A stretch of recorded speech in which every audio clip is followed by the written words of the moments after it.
فخر الدین رازی نے اسی مقام پہ لکھا کہ وہ چیونٹی جس نے حضرت سلیمان علیہ السلام کے لشکر کو آتے ہوئے دیکھا تھا، سورہ النمل میں جس کا ذکر ہے، دور سے 3 فرسخ دور تھا آپ کا لشکر. ایک لشکر 3 میل کا ہوتا ہے، ایک فرسخ 3 میل کا ہوتا ہے. سے بولی کہ جلدی جلدی اپنی بلوں میں داخل ہو جائے، تمہیں کچل نہ ڈالے. چیونٹی کی اس بات کو سنا اور قرآن نے بتایا فتبسم ضاحکا من قولها، اور اس کی بات کو سن کے مسکرا پڑے. اب یہاں رک کے ایک بات عرض کرنا چاہوں گا کہ تیوریات کے ماہرین کہتے ہیں کہ چیونٹی کے منہ میں زبان نہیں ہوتی، پھر وہ کیسے بولتی ہے؟ تو اس کے سامنے والے حصے پہ 2 مہین سے باریک سے بال ہوتے ہیں، ریشے ہوتے ہیں، ان کو قریب کر کے رگڑتی ہے. اس رگڑ سے جو آواز نکلتی ہے وہ اپنی ہم جولی کو اس سے کوئی میسج دے رہی ہوتی ہے. پیغمبر کی شان یہ ہے کہ 9 میل دور سے، 13-14 کلومیٹر دور سے چیونٹی کے بالوں کے رگڑنے سے جو آواز پیدا ہو اس کو سنتا ہے، اور جو اس سے مفہوم نکلتا ہو اس کو سمجھتا ہے. اور یہ اس پیغمبر کی شان ہے جو مسجد اقصی میں مقتدی بن کے تیرے نبی کے پیچھے کھڑا تھا. جب مقتدی کی یہ شان ہے تو مقتدا کی شان کا عالم کیا ہوگا؟ مولوی کا تو دماغ خراب ہو گیا کہ ترازو گاڑ کے بیٹھ گیا اور اس کو تولنے لگا جس کو تولا. تیری شان جیا نہیں کوئی ہور ڈٹھا، تیری شان دا کرے مقابلہ جیڑا انہوں عاشقاں اصلی چور ڈٹھا. کوئی نور آکھے کوئی بشر آکھے، پیندہ رات دنے ایہو شور ڈٹھا. اللہ والیاں گل مکا دیتی تساں ہور ڈٹھا اساں ہور ڈٹھا. تم نے حلیمہ کی بکریوں کے پیچھے پیچھے دیکھا، سدرہ پر جبریل کے آگے آگے نہیں دیکھا. اور اقبال کہتا ہے تو نے یوسف کو کنویں میں دیکھا تو کیا دیکھا؟ ارے ناداں جو مطلق تھا مقید کر دیا تو نے. تو ابھی تک کنویں میں دیکھ رہا ہے، وہ مصر کے تخت کا مالک بھی بنا ہوا ہے. تو چیونٹی کے بالوں کے رگڑنے سے جو آواز پیدا ہوئی، حضرت سلیمان نے اس کو سنا، اس سے جو مفہوم نکلا اس کو سمجھے. فتبسم ضاحکا من قولها، اور اس سے مسکرا. امام رازی نے یہاں جو بات لکھی وہ سننے کے قابل ہے. فرماتے ہیں کہ اس چیونٹی کو قیامت تک آنے والی چیونٹیوں کا سردار بنا دیا گیا. وہ کیوں؟ کہا اس لیے کہ اس چیونٹی نے اپنی ہم جولیوں سے کہا تھا کہ جلدی جلدی اپنی بلوں میں داخل ہو جاؤ، اللہ کے نبی کا لشکر بے خبری میں تمہیں کچل نہ ڈالے. ہدف پہ نگاہ ہوگی، منزل کی طرف بڑھ رہے ہوں گے، ان کی توجہ نہیں ہوگی، عدم التفات کی وجہ سے تم ان کے پاؤں تلے روندی جاؤ گے. یہاں رک کے ایک جملہ کہنا چاہوں گا. جو اپنے بدن پہ جیکٹ باندھ کے انسانوں کے انبوہ میں گھس جاتے ہیں، خود کچھ دھماکہ کرنے کے بعد ان کا رہنما ذمہ داری قبول کرتا ہے سینے پہ ہاتھ رکھ کے کہ یہ کام ہم نے کیا ہے. انسانوں کے جسموں کے لوتھڑے دیواروں سے چپک جاتے ہیں اور چھوٹے چھوٹے بچے بھی مارے جاتے ہیں. نبی کا لشکر نہیں ہو سکتا ہے. وہ چیونٹی کی صحبت میں رہنے والا لشکر جان بوجھ کر ننھی جان کو بھی کہیں بے خبری میں تمہیں کچل نہ دیا جائے، پائمال نہ ہو. کا ادراک تھا، اس بات کا علم تھا. امام رازی نے لکھا اس علم کی وجہ سے اس چیونٹی کو قیامت تک آنے والی چیونٹیوں کا سردار بنا دیا گیا اور یہ چیونٹی کے نام پہ رکھ دیا. اس کو یہ پروٹوکول دیا گیا، اس کو یہ اعزاز و تکریم بخشی گئی، کیونکہ وہ یہ شعور رکھتی تھی، یہ بات جانتی تھی یار چیونٹی سیکھ جائے تو وہ سردار بن جاتی ہے، تو انسان سیکھ جائے تو اس کا کیا مرتبہ ہوگا، اس کا کیا مقام ہوگا، اس کی کیا رفت ہوگی. غزوہ احد کے موقع پر 70 صحابہ شہید کر دیے گئے تھے، اور یعنی مرنے کے بعد بھی ترجیح اس کی ہوتی اور تدفین میں آگے اس کو رکھا جاتا جس کے سینے میں قرآن کی آیتیں زیادہ ہیں. تو اب اس سے میں اور آپ سمجھ سکتے ہیں کہ ہمارے دین نے علم سیکھنے کی کس قدر اہمیت کو اجاگر کیا ہے. میں آپ سے ایک فقہی جزیہ آپ کے سامنے رکھنا چاہتا ہوں. علماء نے کہا کہ اگر کسی شخص کے پاس بہت تھوڑا وقت رہ جائے، اسے کسی وجہ سے خبر ہو، کسی وجہ سے اس کو غالب اندازہ ہو کہ میری موت بالکل قریب آ گئی ہے، جس طرح کسی کو پھانسی کا حکم ہو جاتا ہے، یہ آج کل ڈاکٹر بتا دیتے ہیں کہ کینسر کی آخری سٹیج ہے، اللہ چاہے تو تمہیں لمبی زندگی دے، ہم کچھ اس پر ہم کون ہیں بات کرنے والے، لیکن جو آپ کی رپورٹس ہیں وہ یہ بتاتی ہیں کہ آپ 1-2 ماہ کے مہمان ہیں۔ تو آپ رشتہ داروں کو مل لیجئے، حقوق العباد کی تلافی کر لیجئے، کچھ لوگ عمرے پہ چلے جاتے ہیں، معافی مغفرت یہ ایک پہلے سے بتا دیتے ہیں، یا اور کوئی ایسا سبب ہو جس سے ان کو کوئی اندازہ ہو جائے کہ میرے پاس تھوڑا وقت رہ گیا، اس کے بعد میں آغوش موت میں اتر جاؤں گا۔ اب اس تھوڑے وقت کے اندر ظاہر توبہ تو کرے گا ہی کرے گا بندہ، تو اس کو کون کون سے نیک اعمال کرنے چاہیے اور ترجیحاً کون سا نیک عمل کرنا چاہیے؟ اس کو صدقات زیادہ دینے چاہیے، اس کو نمازیں زیادہ پڑھنی چاہیے، اس کو سجدے زیادہ کرنے چاہیے، اس کو کون سا عمل کرنا چاہیے ترجیحاً سب سے زیادہ؟ تو علماء نے لکھا کہ وہ علم سیکھنے لگ جائے، وہ علم سیکھنے لگ جائے۔ جب کوئی شخص اس حالت میں انتقال کرتا ہے کہ وہ طالب علم ہے، قیامت کے دن نبیوں اور اس کے درمیان صرف 1 درجے کا فرق ہوگا۔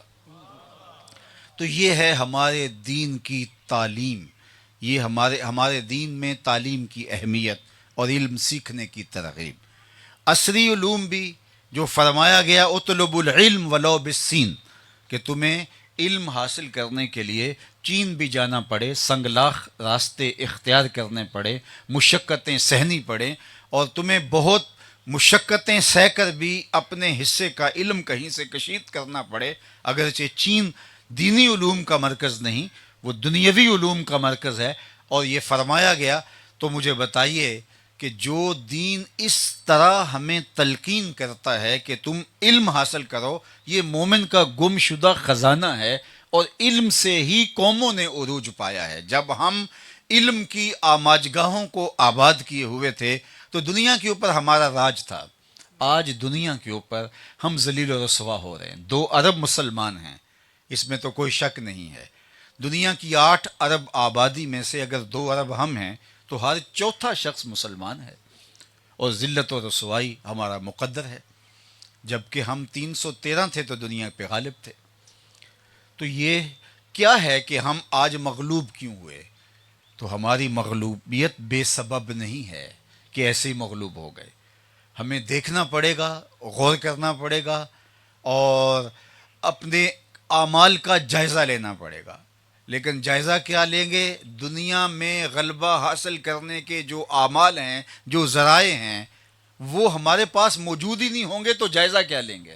جائزہ تو تب لیں گے کہ ہم نے ہوم ورک کیا، محنت کی، اور دنیا کے اندر اس وقت کے جو تقاضے ہیں ان کو پورا کیا اور آگے بڑھنے کی کوشش کی، لیکن پھر پیچھے رہ گئے تو ہم دوبارہ سپلی جس کی آتی ہے تو وہ اس نے محنت کی ہوتی ہے تو وہ دوبارہ کہتا ہے چلو اس مضمون کو دوبارہ، تو جس نے پیپر ہی نہیں دیے، جس نے محنت ہی نہیں کی، جس نے نصاب ہی نہیں کھول کے دیکھا، تو وہ کیا شکوہ کرے، وہ کیا بات کرے۔ وہ ایک پیر صاحب سے کسی نے کہا کہ دعا کرو میری بورڈ میں پہلی پوزیشن آ جائے، تو پیر صاحب بہت خوش ہوئے اور کہا میں ضرور کرتا ہوں۔ تو پیپر آپ کے ماشاءاللہ بہت اچھے ہوئے تھے؟ تو وہ کہنے لگا پیپر تو میں نے دیے ہی نہیں ہیں۔ تو پیر صاحب نے کہا کہ صاحب آپ احمق ہیں یا مجھے احمق سمجھتے ہیں؟ کیسے ہو سکتا ہے کہ آپ نے پیپر تک نہیں دیے، آپ نے محنت نہیں کی، رت جگہ نہیں کاٹے، اور آپ سمجھتے ہیں کہ میری پوزیشن آ جائے؟ این خیال استو محال استو جنو، یہ کیسے ہو سکتا ہے؟ آپ نے محنت کی ہوتی، رت جگہ کاٹے ہوتے، دن رات ایک کیا ہوتا، اور آپ کے بہت اچھے پیپر جو ہے وہ ہو چکے ہوتے، پھر آپ مجھے دعا کا کہتے۔ یہ امت اس نے کچھ بھی نہیں کیا اور کہتے ہیں ہم دنیا کے اوپر غالب آ جائیں۔ کیسے غالب آ جائیں گے؟ اللہ کا یہ دستور ہی نہیں ہے۔ تنے مردہ سے بیزار ہے حق، خدائے زندہ زندوں کا خدا ہے۔ من جہادہ وجدہ، جو محنت کرے گا وہ پالے گا، اور جس نے محنت ہی نہیں کی، جس نے ہوم ورک ہی نہیں کیا، جس نے کچھ کیا ہی نہیں، وہ کہے کہ جناب میں دنیا میں پیچھے رہ گیا ہوں، تو میاں تمہارا یہی مقدر ہے۔ تم میرٹ پہ آتے اور پھر تمہیں آگے نہ لایا جاتا تو پھر بات کرتے، اور وہ قرآن نے فیصلہ دیا وَأَنْتُمُ الْأَعْلَوْنَ إِن كُنْتُم مُؤْمِنِينَ، تم مومن بن کے دکھاؤ، یہ میرٹ جو ہے وہ پورا کر کے دکھاؤ، پھر کافر کیا لگتے ہیں، عزت کی دستار تمہارے ہی سر پہ رکھی جائے گی۔ لیکن تم نے تو محنت ہی نہیں کی۔ اقبال نے جب شکوے کی زبان کھولی تو لہجہ بہت تلخ ہو گیا، رب سے شکوہ کیا، اور شکوے کا لہجہ اتنا سخت تھا کہ فتویٰ بھی متوجہ ہوا۔ صفائے دہر سے باطل کو مٹایا ہم نے، نو انسان کو غلامی سے چھڑایا ہم نے، تیرے کعبے کو جبینوں سے بسایا ہم نے، تیرے قرآن کو سینوں سے لگایا ہم نے، پھر بھی ہم سے گلہ ہے کہ وفادار نہیں، ہم وفادار نہیں، تو بھی تو دلدار نہیں۔ بہت سخت تلخ لہجہ ہے، لیکن اس کا جواب آتا ہے، سارا نشہ اتر جاتا ہے۔ لفظ وہی ہیں، صرف صیغہ بدلتا ہے، آواز ادھر سے ہے، شاید ترجمانی کر رہا ہے۔ صفائے دہر سے باطل کو مٹایا کس نے، نو انسان کو غلامی سے چھڑایا کس نے، میرے کعبے کو جبینوں سے بسایا کس نے، میرے قرآن کو سینوں سے لگایا کس نے، تھے تو آبا وہ تمہارے ہی مگر تم کیا ہو، ہاتھ پہ ہاتھ دھرے منتظر فردا ہو، ہر کوئی مست مئے ذوق تن آسانی ہے، تم مسلمان ہو یہ انداز مسلمانی ہے، حیدری فقر ہے نئے دولت عثمانی ہے، تم کو اسلاف سے کیا نسبت روحانی ہے، وہ معزز تھے زمانے میں مسلمان ہو کر، تم خوار ہوئے تارک قرآن ہو کر۔ ہم کیسی قوم ہے، اللہ کا نازل کردہ کلام قرآن مجید ہمیں پتہ ہی نہیں ہے کہ اس میں ہمارے لیے پیغام کیا ہے، اس قرآن کا میسج ہمارے نام کیا ہے۔ وہ ایک محفل حسن قرات میں وہ قاری صاحب پڑھ رہے تھے، کونو قردۃ خاسئین، لوگ کہہ رہے تھے سبحان اللہ۔ تو ظاہر ہے اب جس قوم کا مزاج یہ ہو تو پھر وہ کیا اس سے فیض اور کیا اس سے برکت حاصل کرے گی۔ آپ بیمار ہوئے، ڈاکٹر کے پاس چلے گئے تو اس نے ایک نسخہ تجویز کیا، باقاعدہ اس نے لکھ کر دیا، جاؤ اس کو جا کے استعمال کرو، اگر یہ کارگر نہ ہوا تو پھر آ جانا۔ تو وہ 2 دن کے بعد، 4 دن کے بعد، 8 دن کے بعد ڈاکٹر کے پاس گیا اور کہا کہ ڈاکٹر صاحب مجھے کوئی فائدہ نہیں ہوا۔ ڈاکٹر صاحب بڑے حیران ہوئے، تو وہ کوئی دوائی تبدیل کر کے لکھنے لگے۔ تو پوچھا کہ تم نے جو دوائی تھی وہ احتیاط کے ساتھ کھائی تھی نا؟ اس نے کہا وہ تو میں نے کھائی نہیں۔ کہا وہ کیوں؟ کہا وہ تو بس روز میں 3 وقت وہ نسخہ پڑھا کرتا تھا، لیکن میڈیکل سٹور پہ نہیں گیا، دوائی خریدی نہیں، استعمال نہیں کی۔ تو آج ہم نے تو پڑھا بھی نہیں نسخہ، چلو وہ جو بتایا ہے اس پہ عمل کرنا اور اپنی زندگی کو اس کی مطابقت میں ڈالنا، ہم نے تو نسخہ بھی نہیں پڑھا، اس نے تو پھر نسخہ پڑھا تھا۔ تو ڈاکٹر نے کہا آپ جو ہے وہ اپنے گھر کی راہ لیجئے، میرا وقت نہ ضائع کیجئے۔ تو میاں یہ نسخہ شفا، اس کو تو ہم نے پڑھا بھی نہیں، اس نے تو پھر بھی پڑھا تھا۔ تو ہم نے تو اس کتاب کو، بلکہ اقبال نے کیا ستھری تنقید کی ہے، ببندے صوفی و ملا اسیری، حیات از حکمت قرآن گیری، با آیاتش ترا کار جزی نیست، کہ از یاسین او آساں بمیری۔ جاہل صوفی اور کاہل ملا کے تو ایسے پھندے میں پھنسا کہ تو نے قرآن سے زندگی تلاش نہیں کی۔ قرآن کی آیتوں سے تجھے صرف اتنا سروکار ہے، جب تیرے بوڑھے کی روح اٹک گئی، سورہ یاسین لے کے بیٹھ گیا کہ میں اس کی تلاوت کروں، اس کی روح ذرا آسانی سے نکل جائے۔ اقبال کہتے ہیں اس میں کوئی شک نہیں، اس کی روح آسانی سے نکل جاتی ہے۔ لیکن مجھے افسوس ہے، اقبال بولے، مجھے افسوس ہے اس قرآن سے بھی تو نے مرنا ہی سیکھا، کاش اس سے جینا سیکھ لیا ہوتا، اس سے بھی مرنے کی راہیں تلاش کی ہوتی، اس سے جینے کی راہیں تلاش کی ہوتی۔ یہ کتاب زندہ ہے، یہ کتاب زندہ قرآن حکیم، حکمت او لا یزال است و قدیم۔ بلکہ آگے چل کے اسی نظم میں کہا، فاش می گوئم آنکھ در دل مزمر است، این کتاب نیز چیزیں دیگر است۔ میں کھل کے کہہ دوں جو میرے سینے میں چھپا ہے، یہ کتاب نہیں، یہ کوئی اور ہی چیز ہے۔ یہ پستیوں سے اٹھاتی اور سیاح تک پہنچا دیتی ہے۔ یار یہ نسخہ شفا موجود ہے، ہم نے کبھی پڑھ کے نہیں دیکھا، تو ہم پھر میاں کیسے دنیا کے اوپر غالب ہوں گے؟ جو ہمیں لاحہ عمل دیا گیا ہے، جو طریقہ زندگی عطا کیا ہے، غالب ہونے کا جو سلیقہ بتایا گیا ہے، وہ ہمارے گھر میں پڑا ہے، اور ہم خود تراش رہے ہیں کہ ہم اس طرح غالب آئیں گے۔ یہ کیا ہم سمجھ نہیں پا رہے؟ کیا ہم اس کتاب کو ناقص سمجھتے ہیں؟ دور موجود کے تقاضوں کو یہ پورا نہیں کرتی کتاب کہ ہم اپنے تراشیدہ افکار کے ذریعے غالب آنا چاہتے ہیں؟ اس کتاب کے ساتھ جوڑیں گے، گر تمی خواہی مسلمان زیستن، نیست ممکن جز بقرآن زیستن۔ اگر تو اسلام کے مطابق اپنی اٹھان کرنا چاہتا ہے تو اقبال کہتا ہے قرآن کے بغیر ایک قدم بھی نہیں چل سکتا۔ اس کتاب سے جڑنا ہوگا، اس کتاب سے وابستگی حاصل کرنی ہوگی، اس کتاب سے دل بستگی حاصل کرنی ہوگی، اس کتاب سے اپنے تعلق کو مضبوط کرنا ہوگا۔ پھر دیکھنا کہ یہ کتاب تمہیں پستیوں سے اٹھا کے اوج ثریا کی بلندیوں تک پہنچا دیتی۔ تو اللہ جل شانہ نے ہمیں پڑھنے کا، سیکھنے کا، علم حاصل کرنے کا سلیقہ دیا، اپنے محبوب کو معلم بنا کر مبعوث فرمایا، نبی کے منصب میں شامل ہے، یعلمہم الکتاب والحکمہ، کتاب و حکمت کی تعلیم دینا اور لوگوں کا تزکیہ کرنا. تو یہ کتاب زندہ ہے جو ہماری تسکین باطن کا سامان بنے گی. یہ کتاب زندہ ہے جو ہم کو پھر سے اٹھان دے گی. علم کے نور سے ہی ہم آگے بڑھ سکیں گے اور راہیں سجائی دیں گی اور ہماری منزل جو ہے وہ نصیب ہوگی. ورنہ ہم جو مرضی کرتے رہیں، خانہ ساز محنتیں نتیجہ خیز نہیں ہوں گی، اللہ کا قرآن نتیجہ خیز ہوگا. تو آئیے مجھے اس کتاب سے جڑنا ہوگا. میں اور آپ اگر صرف 2 صفحے روز کے قرآن مجید کے اپنے معمولات میں شامل کر لیں تو آپ دیکھنا کہ زندگی بدلے گی. اللہ، بلکہ میں اس سے بھی آگے بات کہتا ہوں جو حضرت اقبال نے اپنے ایک دوست کو خط میں لکھی.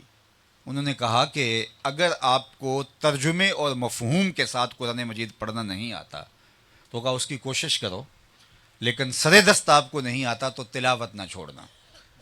اقبال نے کہا کہ خالی ناظرہ قرآن مجید پڑھنے سے بھی دل کا تعلق قلب رسول سے پیدا ہو جاتا ہے.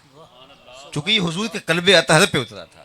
خالی قرآن پڑھیں آپ تو اس کا تعلق، وہاں تو نسخہ پڑھنے سے کچھ فائدہ نہیں ہوا، یہاں خالی نسخہ بھی پڑھیں گے تو شفا ہوگی.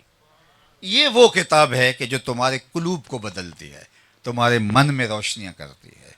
تو اس کو ناظرہ پڑھو، پھر اس کے بعد پھر اس کے تراجم اور اس کے مفاہیم کی طرف آؤ اور عمل کی طرف آؤ.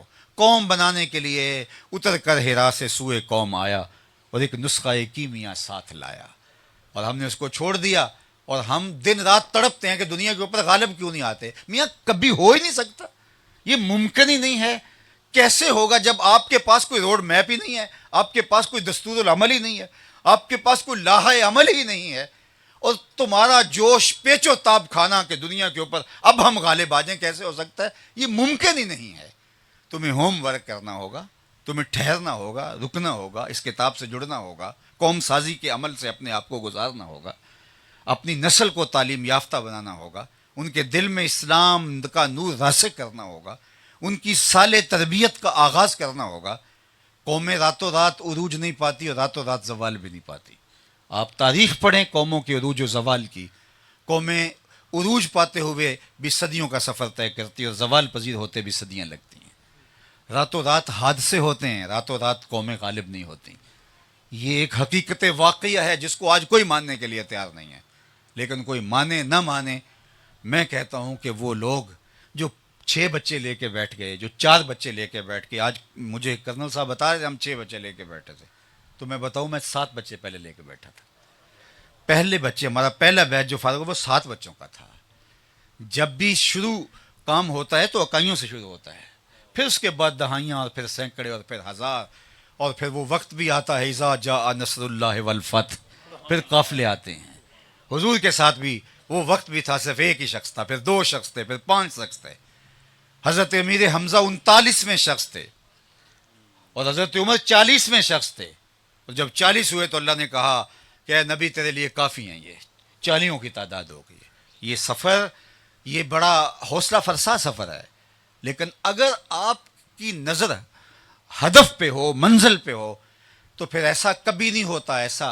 اور پھر میں تو ایک اور بات کہتا ہوں کہ اللہ نے ہمیں ان 7 بچوں سے یا باقی جن لوگوں نے کام کیا، اللہ نے ان کو آگے پہنچا دیا اور لاکھوں اور ہزاروں اور سینکڑوں لوگوں تک میسج جانے لگا. اگر فرض کو نہیں بھی جاتا، 5 6 7 بچوں پہ ساری زندگی گزر جاتی ہے تو پھر بھی ہم کامیاب ہیں. قیامت کے دن کچھ پیغمبر ایسے آئیں گے جن کے ساتھ صرف 2 امتی ہوں گے. ایسے لوگ آئیں گے جن کے پاس 5 امتی ہوں گے. اللہ کے فرستادگان اللہ کی تائید سے آئے، کتابیں اور صحیفے لے کے آئے، معجزات اور براہین لے کے آئے. لیکن ساری زندگی حضرت نوح دیکھ لیجئے، 950 سال تبلیغ کی ہے اور نتیجہ 80 82 لوگ. تو اس لیے ہمارا کام صرف اتنا ہی ہے، مالی دا کم پانی دینا تے پر مشکاں پاوے تے مالک دا کم پھل پھل لانا لاوے یا نہ لاوے. نتیجہ ہمارے ہاتھ میں ہے ہی نہیں، نتیجہ اللہ کے ہاتھ میں، اس کے دستے قدرت میں. ہمارے ہاتھ میں کوشش ہے، محنت ہے، اور جو محنت اور کوشش کا آغاز جو ہے وہ افراد سے ہوتا ہے، پھر اس کے بعد جماعت بنتی ہے. اکیلا ہی منزل کی طرف چلنا پڑتا ہے اور پھر اس کے بعد لوگ ملتے ہیں اور قافلہ بنتا ہے. تو یہ شوق کہ میں ایک دم جو ہے وہ ہر طرف پھیل جاؤں، ایسا کبھی نہیں ہوا اور نہ تاریخ میں کبھی ہوتا ہے. ایسے حادثے ضرور ہوتے ہیں لیکن ایسے جو ہے وہ مربوط، منظم اور بامقصد کام ایسے کبھی نہیں ہوئے. آپ پوری تاریخ پڑھ کے دیکھ لیجئے. تو مت ان 6 بچوں کو دیکھیے، یہ ایک انقلاب کی بنیاد ہے، ایک آنے والے دور کی بنیاد ہے. ان کے ساتھ آپ کھڑے ہو جائیے، ان کی تائید و نصرت کیجئے. تائید و نصرت یہ نہیں کہ آپ ان کو فنڈز دے دیجئے. اگرچہ انہوں نے بتایا کہ 6 سال کے اندر جس طرح لوگوں نے اپنی تجوریاں کھول دیں اور اتنا بڑا کام ہو گیا، تو آپ اس کے ساتھ ضرور کھڑے ہوں گے. اور میں سمجھتا ہوں کہ سب سے افضل اور اشرف پیسہ وہ ہے جو دینی تعلیم کے لیے اور لوگوں کی تربیت کے لیے صرف کیا جائے. حضرت مجدد پاک علیہ رحمہ کا ذکر ہوا تھا، وہی فرماتے ہیں کہ اعانت دین میں ایک دانگ خرچ کرنا، اس دور کا کوئی جو ہے وہ سکہ ہوگا، 1 ٹکا خرچ کرنا، 1 روپیہ خرچ کرنا، باقی مدات میں لاکھوں روپے خرچ کرنے سے افضل ہے. اس لیے کہ اس سے دین کو اور اہل دین کو تقویت ملتی ہے. آپ اپنی روزانہ کی دعاؤں میں اس مرکز کو یاد کریں، آپ اس کے ساتھ وابستہ ہوں، ان کے ساتھ تعلق کو مضبوط کریں. تربیتی نظم اور جو حلقہ جات ہے اس میں اپنے آپ کو شامل کریں، اور جو ہے وہ چراغ سے چراغ جلتا ہے اس پورے علاقے کے اندر، جو ہے وہ آپ اس کے نمائندے اور اس کے سفیر بن جائیں. انشاءاللہ آنے والا دور خیر کا دور ہے اور برکتوں کا دور ہے. اللہ ہمارے میزبان محترم جناب کرنل صاحب کو اس کا بہتر اجر، صلہ اور جزا دے، جنہوں نے اپنی زندگی کے بقیہ حصے کو اس کام کے لیے وقف کر دیا ہے. میں جانتا ہوں بہت سارے لوگوں کو جو ریٹائرمنٹ کی زندگی کتنی آسودگی سے گزارتے ہیں، گولف کھیلتے ہیں اور شام کو کلب میں جا کے بیٹھتے ہیں، اپنے بچوں کے پوتوں کے ساتھ دل بہلاتے ہیں اور آخری آرام یوں گزارتے ہیں. لیکن انہوں نے یہاں اس مٹی کے قرض کو ادا کرنے کی ذمہ داری اپنے کندھوں پہ لی اور یہاں آ کے بیٹھ گئے. اب آپ کی ذمہ داری ہے کہ آپ ان کے ساتھ جو ہے وہ کس حد تک کھڑے ہوتے ہیں. جو کام کرنے والے ہوتے ہیں ویسے ان کو اس کی غرض نہیں ہوتی کہ لوگ کھڑے ہوتے ہیں یا نہیں ہوتے. کھڑے ہونے والوں کے وہ قدردان ہوتے ہیں اور نہ کھڑے ہونے والوں کا وہ شکوہ بھی نہیں کرتے. اس لیے میں اللہ کی بارگاہ میں دعا گو ہوں کہ اللہ اس ادارے کو جو ہے وہ ایسا مرکز عظیم بنائے. اور میں چاہوں گا اس وقت بھی آنا کہ جس وقت یہ منصہ شہود پہ یہ مرکز اس رنگ اور ڈھنگ میں ہو کہ آج یہ کہہ رہے ہیں کہ ہم نے 6 بچوں سے آغاز کیا ہے، اور پھر اس وقت یہ بچوں کی خوشی سے تعداد بتا رہے ہوں. اللہ آپ کو مجھے اپنی پناہوں کا حصار دے. وآخر دعوانا ان الحمد للہ.